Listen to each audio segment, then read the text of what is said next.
Hi, good morning, everyone. Today is Thursday, February 14th, and it's 11 o'clock. It looks like I'm the only one in the meeting today, so I'll go ahead and get started. This is a recording of our update.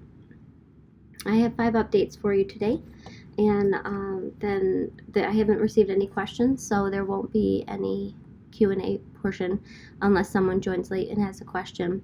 But we can just jump right in and get started. The first thing I want to update you on is our break research. I think we had spoken previously on a different, either I sent out an email, or I had put it in a Teams chat about taking breaks and how we were doing breaks. So we are continuing to look at all of the break data we can collect and kind of see how people's taking break habits impact our schedule. And so we would like to ask everyone, please do not take more than a 10-minute break at the end of your shift, either for lunch or for end of day. So logging out at 10 minutes before and taking a break, or anywhere around there, 10 minutes and up, is perfectly fine. It doesn't really impact, but a 20-minute break before lunch or a 20-minute break before end of shift is starting to impact call volume as well. So please refrain from doing that. And then if you have any questions, let me know, but our numbers look really good. My next item is an update on the manager process. We're hiring the interpreter manager for this department.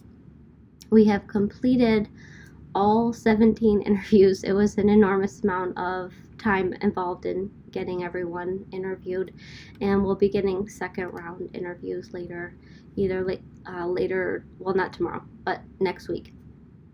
And after that, we'll probably announce in 2 weeks who is selected, introduce you, and then I'll start training them. I think that most likely we will allow about 30 to 60 days for training, and they'll be shadowing me a lot. And so I would like to find a way to introduce all of you to the manager, because I was thinking about how I would feel if I was the manager coming into a team of almost 50 now. And then also what would you like to know about your manager? So I was going to create a little questionnaire. I had thought of a few ways, but first I was thinking I could do a questionnaire and send it to you guys, and you could complete it, and I can put it in your files when I hand the employment files over to the new manager. Also, you could complete your Delve profiles in 365. If you haven't checked those out, you can check mine out. I updated it maybe a year ago. I should do that again and update it more, but this is an internal sort of company profile that you can use to kind of like know your colleagues and people who work in other offices, where they work, what they do. There's a section on like hobbies, so you could try that, fleshing out your Delve profile, but look for something kind of related to that, sort of an introductory survey or questionnaire. The third item is an update on what I've been working with training regarding the topic of SIMCOM, but we're not really trying to SIMCOM. We want to utilize bimodal keyword signing when we are in the operator role. Sorry, I have a really bad head cold, so some of my words are not coming out right. So I worked with the training team and the sales team, and we have kind of made our positions known and the needs known.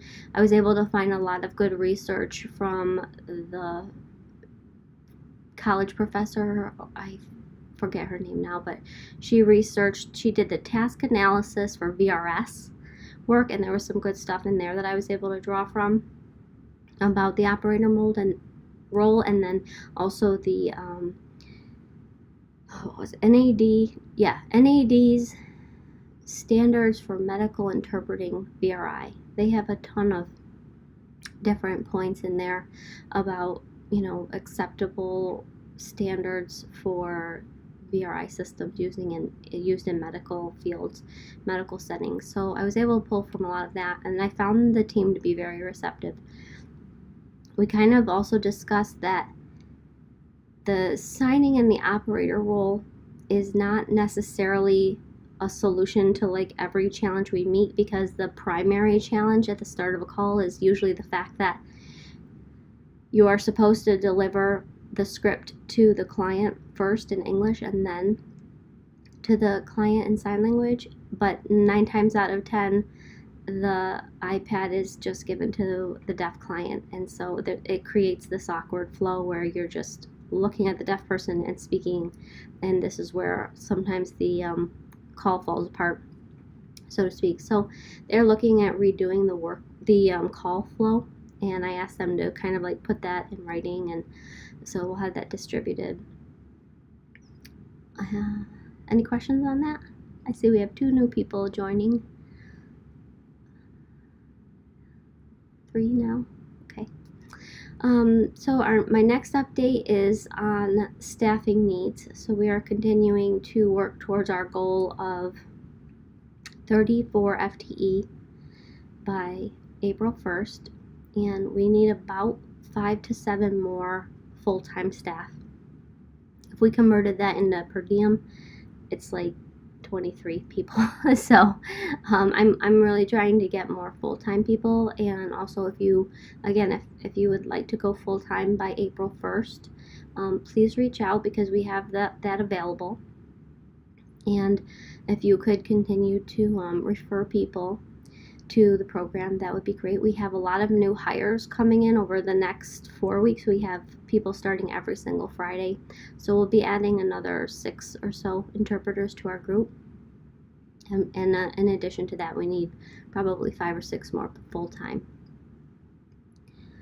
Okay, and my last point kind of update is about the schedule. So we are going to start the Q2 scheduling. We're going to go in waves. We've just collected the full-time interpreters scheduling availability. We'll move on to part-time and then per diem. And just so you know what our request, what did increase from Language Line for the second quarter, and where we saw an increase was in the overnights from 12 a.m. to 5 a.m. Eastern. They added about 5 slots. So we can have up to 5 or 6 people working overnights from midnight to 5 a.m. Eastern. So when you're completing your forms, think about maybe grabbing one of those once a week, or even if you're in even if you have another schedule that you're in that you think you would like to work off peak hours when it's slower, this is probably the best time to do it, since we have so many slots available.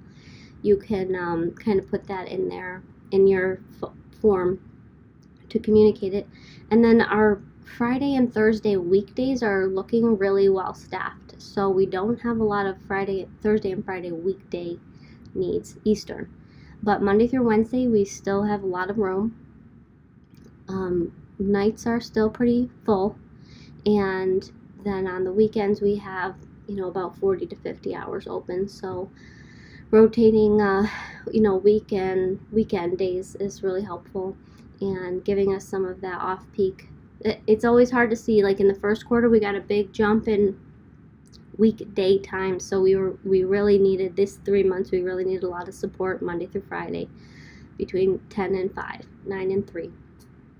But then in the second quarter, and now we're starting to see growth requests coming from the client in the off-peak hours. So just things to keep in mind when you fill out your form. And that's all I have for this week. 5 things. Does anyone on the call now have any questions that they'd like to bring up?